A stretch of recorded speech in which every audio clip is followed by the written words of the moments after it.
नमस्कार मंडळी, श्री स्वामी समर्थ।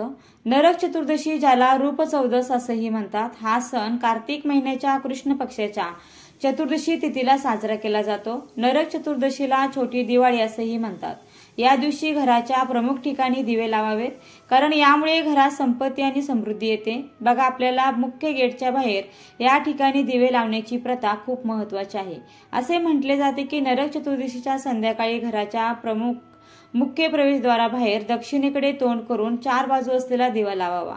हा दिवा यमराजाला समर्पित आहे आणि याला यमदीप किंवा यमराजांचा दिवा असेही म्हणतात। तो दिवा लावल्याने कुटुंबातील सदस्यांना अकाली मृत्यूच्या भीतीपासून मुक्तता मिळते।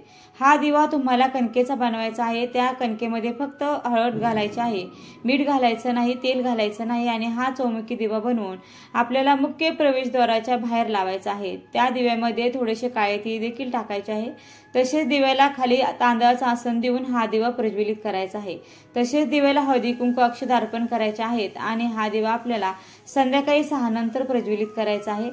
तसेच घरगुती कचराकुंडी या दिवशी कचराकुंडी जवळ देखील आपल्याला किंवा घरातील कचरा किंवा जुन्या निरुपयोगी वस्तू साठवलेल्या अशा ठिकाणी देखील आपल्याला एक दिवा लावायचा आहे। असे केल्याने देखील घरातील गरिबी आणि नकारात्मक ऊर्जा आहे ती दूर होते।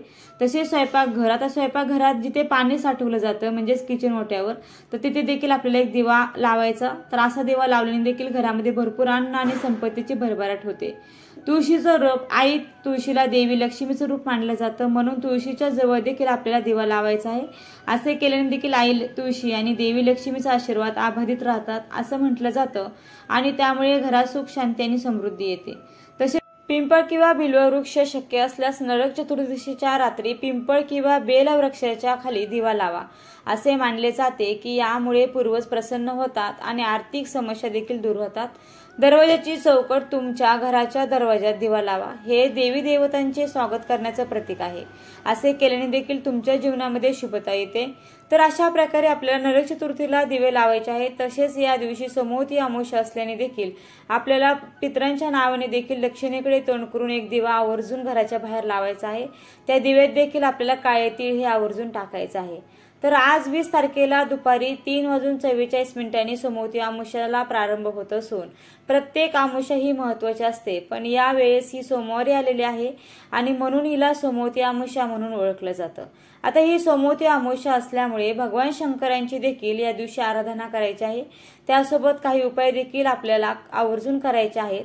बघा, कारण प्रत्येक अमावस्याला जर आपण उपाय केले तर त्याने आपल्या घरातील वास्तुदोष दूर होतात, जे काय पितृदोष आहे ते देखील दूर होण्यासाठी मदत मिळत असते आणि घरातलं वातावरण हे सकारात्मक होतं।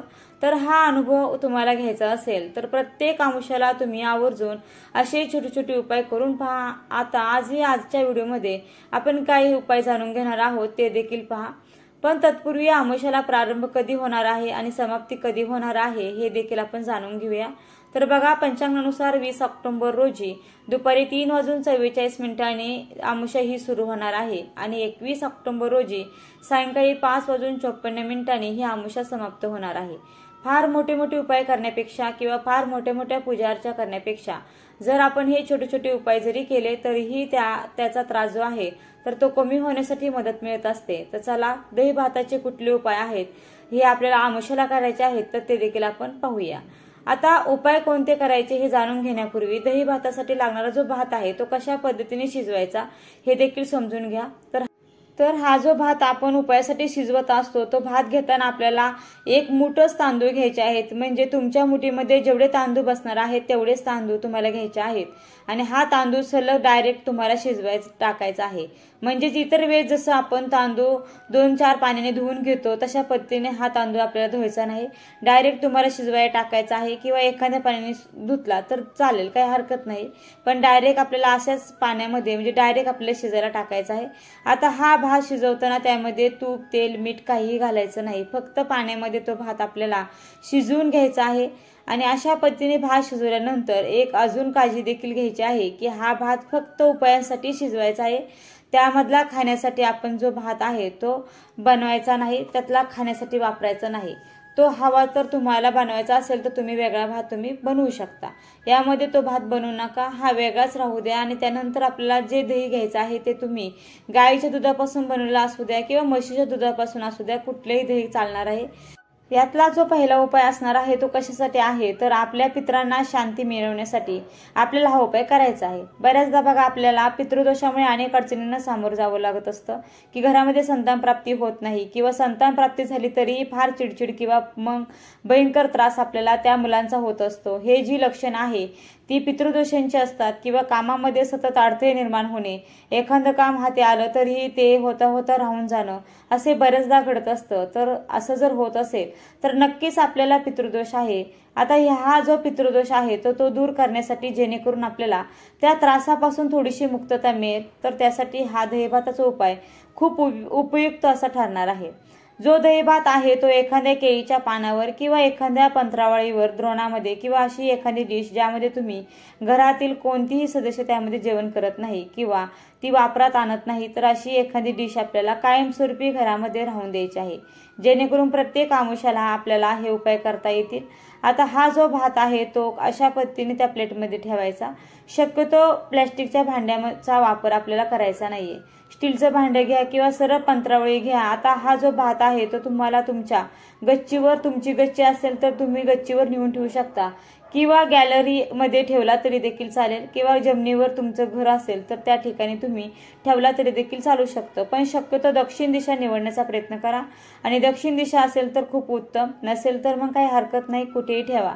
पण हा दक्षिण दिशेला आपल्याला हा भात ठेवायचा आहे। जसं देवाला नैवेद्य दाखवताना आपण भरी चौकोन करतो अगदी तशाच पद्धतीने आपल्याला गोल काढून घ्यायचा आहे, पाण्याने गोल बनवायचा आणि त्यावरती आपल्याला ही प्लेट आहे ती ठेवायची आहे। त्यानंतर पितृदेवांचं स्मरण करायचं। आपल्याकडून काही चूक झालेली असेल किंवा नसेल ही झालेली तरी देखील त्यांची क्षमा मागायची आणि आपल्याला पितृदोषांपासून मुक्तता होण्यासाठी त्यांची मनोभावे आराधना करायची आहे, त्यांना प्रार्थना देखील करायची आहे आणि अशा पद्धतीने तो दहीभात त्या ठिकाणी ठेवून द्यायचा आहे।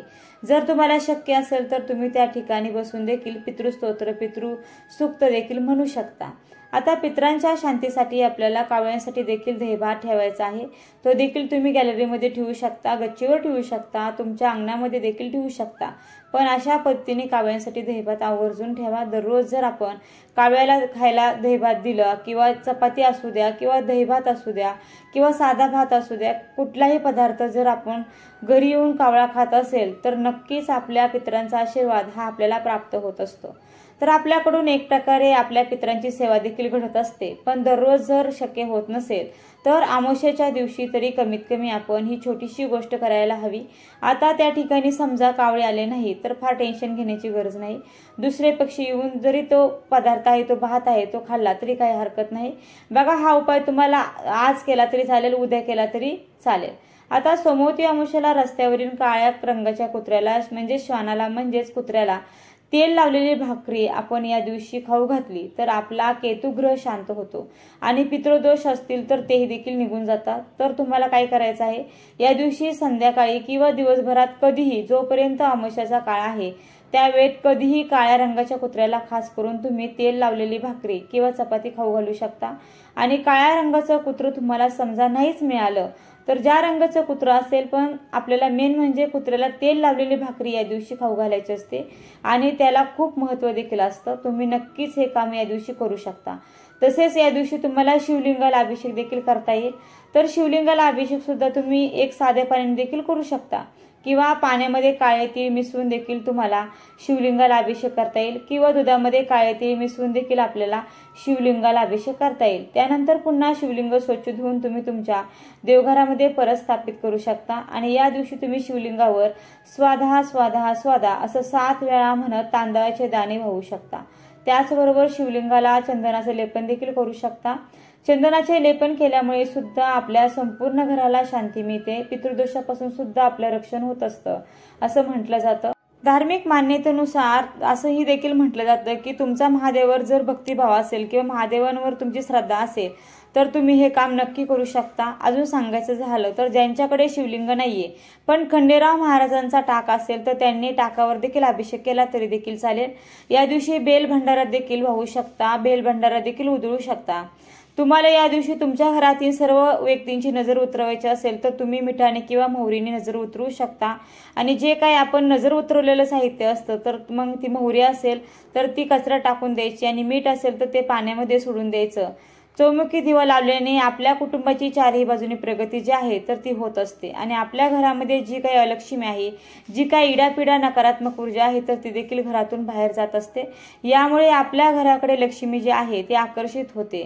जर आपल्या घरात काही नकारात्मक ऊर्जा असेल तर तिथे लक्ष्मी ही कधीच येत नाही आणि म्हणून दिवाळीच्या एक दिवस अगोदर नरक चतुर्थीला ही चारमुखी दिवा आवर्जून लावला जातो आणि नरक चतुर्थी ही साजरी केली जाते, जेणेकरून आपल्या घरातील सर्व नकारात्मक ऊर्जा आपण बाहेर काढू शकतो आणि लक्ष्मीपूजनाच्या दिवशी आपल्या घरामध्ये लक्ष्मी ही अखंड स्वरूपात वास करेल।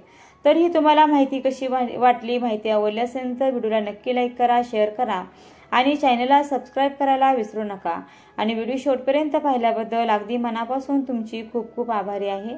धन्यवाद। श्री स्वामी समर्थ। जय जय स्वामी समर्थ। रामकृष्ण हरी। जय जय रामकृष्ण हरी। ओम नमो भगवते वासुदेवाय नमः।